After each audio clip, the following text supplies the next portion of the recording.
Let's talk about some of your fighters. Let's start with Conor McGregor. Grew up, obviously, at one point in time, he was getting government assistance. Turns himself into the great fighter. He's a champion in 2 different weight classes. He fights Floyd, makes a ton of money, and we're going to get to that, how and why you signed off on that deal. Do you think Conor can ever be what he once was, having accumulated the wealth? Because it's hard, and I can appreciate Brady. I can appreciate guys that make millions, hundreds of millions, and still go and act as if they're broke. So Did you true. think that 100 million changed Conor? Does he still have the desire to go train and punch people in the face and get kicked in the face like he did when he was broke? It's impossible for that money not to affect you and phase you.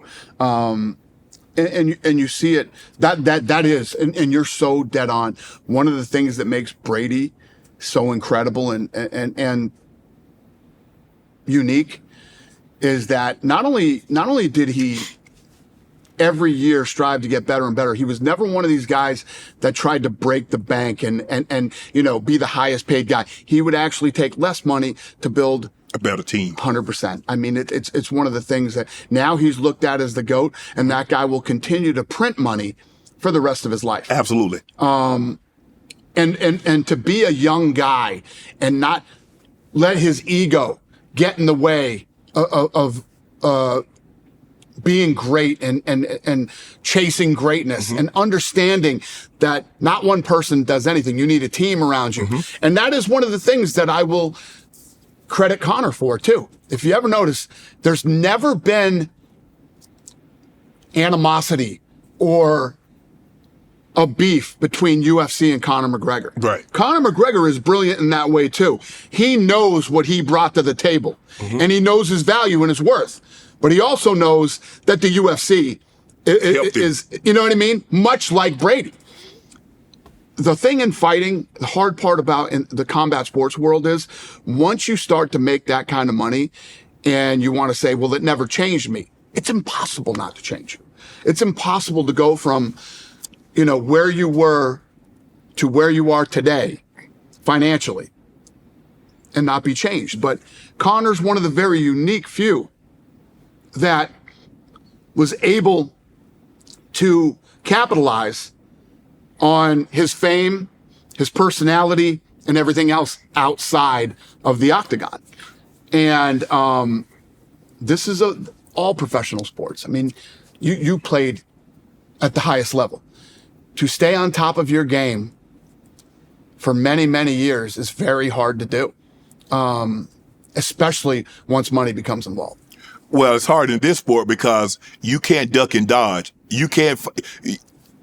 You're absolutely right. You have a team around you that where you might slack a little bit, other people can pick up and carry you. You can't get carried in this sport. Right. See, and when I look at Conor and you look at what he has, his craft Irish whiskey, and I think he has a beard now. He goes from wearing sandals to have mink slippers. He goes from living in very meager house to living in an ivory tower. And he hadn't fought. I'm looking at it we last fought in January 2020. What do you expect when he steps back into the ring? He's at a place in his life and in his career that, he shows up every once in a while, but when he does, it's fun. You know it's going to be electric. People give a shit. Yeah. People want to see it. And, you can't expect to always be, the best in the world. It's hard to do. And you got to give it. I'll give you an example. People talk shit and say whatever they want to say, but look at Canelo. Canelo is still the man. Yes. He's been for a long, long time. And he jumps in there and he does it and he goes to work, and it's hard to stay at that level for a very long time. And Canelo's another guy. I mean, what's this guy clipping 40 mil a fight? Easy. Something like that. You know what I mean? Not including what he's making outside of the ring. So, a very unique few can do it. How much do you think, because I do think he's a very talented and gifted fighter, but how much is it his ability to sell a fight? His gift of gab is nothing like we've ever seen in the UFC. You have to go back to an Ali.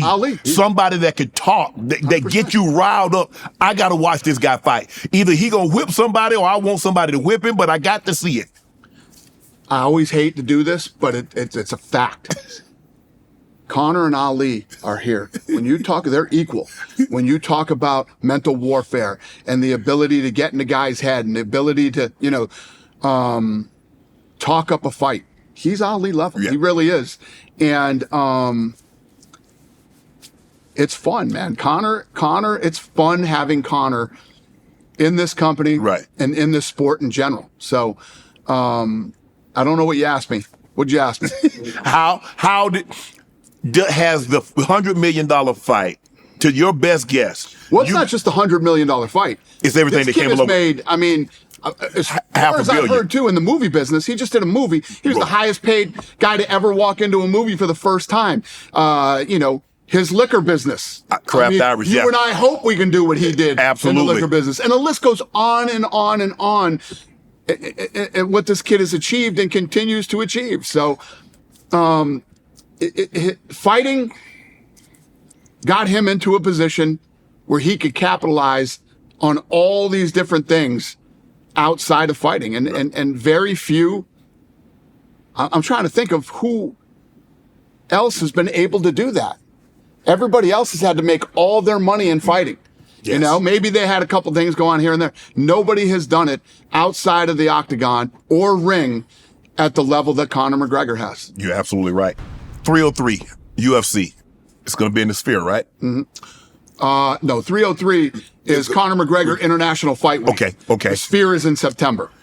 Dana, how do you go about choosing where fights will take place? So normally what we'll do is we'll look at a date, a fight, what's available, where we haven't been in a long time. This whole Sphere thing goes back to Tom Brady. Tom Brady called me and said, want to go see you two together? They're playing at the Sphere. I said, yeah, I'm in. We go to the Sphere. I'm sitting in the Sphere and I'm looking around at how amazing this place is and the technology and everything. And I'm like, I have to do this. I literally, when we left, I got on the phone and I called my head of production, Craig Borsari, and I said, you're going to U2 next weekend. Get the team together, whoever you want to bring, and you're going to go watch this concert. We're doing the Sphere. Wow. So why? Why would I do this to myself, right? It's like, this is the kind of things that I love to do. I love to be first. Okay. I love to push the limits. Right. I love to do things that people think aren't possible, because everybody's like, how could you pull off a sporting event in the Sphere? It doesn't even make sense. Well, watch it. In September, I'm going to show you how you do it, right? So we're deep into this thing now. At the time, I've been with MGM forever. Yes. Well, I don't have the right to go to the Sphere. They fucked me.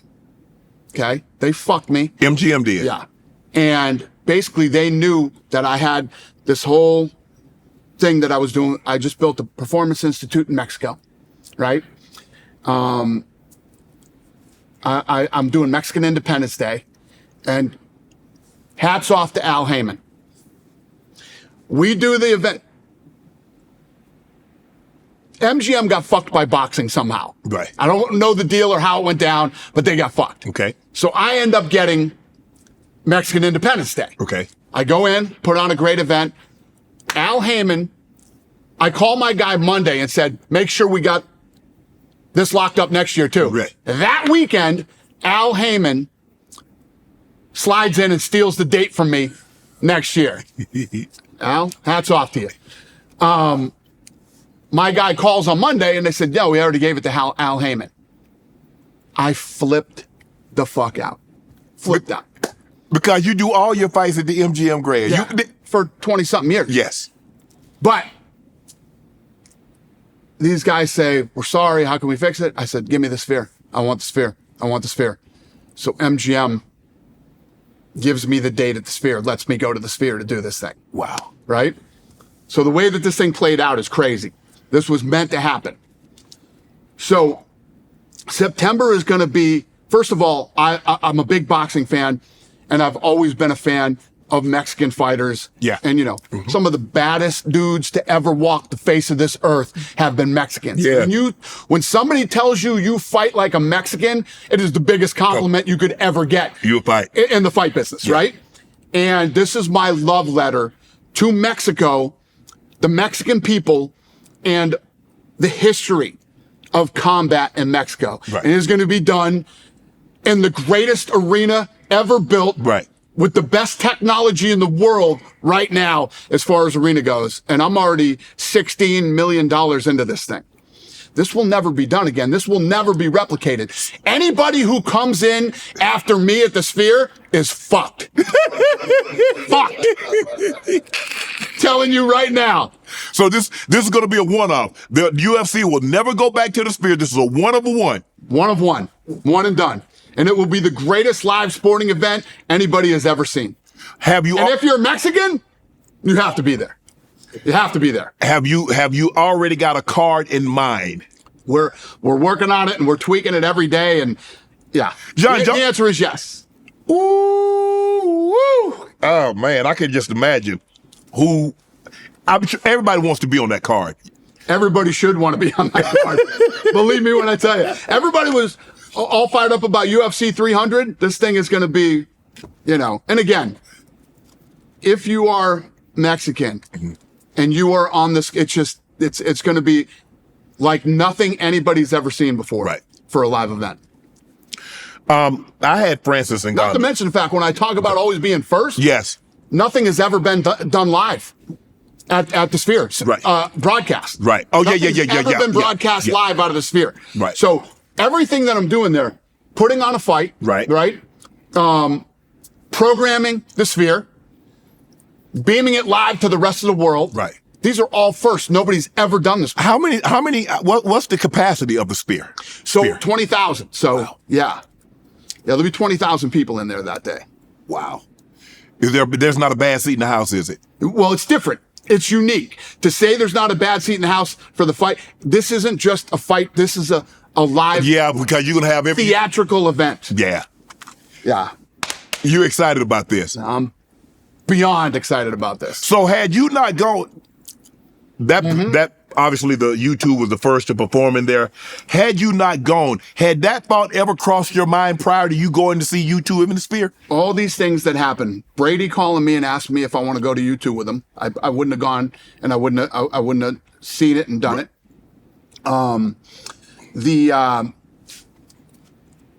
The thing that happened with MGM, Al Heyman sliding in there and stealing my date. All the things that have aligned for me to be at the Sphere. It was meant to be. It was meant to be. This was supposed to happen. Yeah. And you glad say, thank you, Al. I appreciate that. Exactly. Hey, I ain't hating on him. Listen, Al is a sharp dude. Yep. Want to join Club Shay Shay? Become an official member by hitting that subscribe button, where you never know who's going to be joining us for drinks and conversation. Don't be late to the party because we like to do something before two something.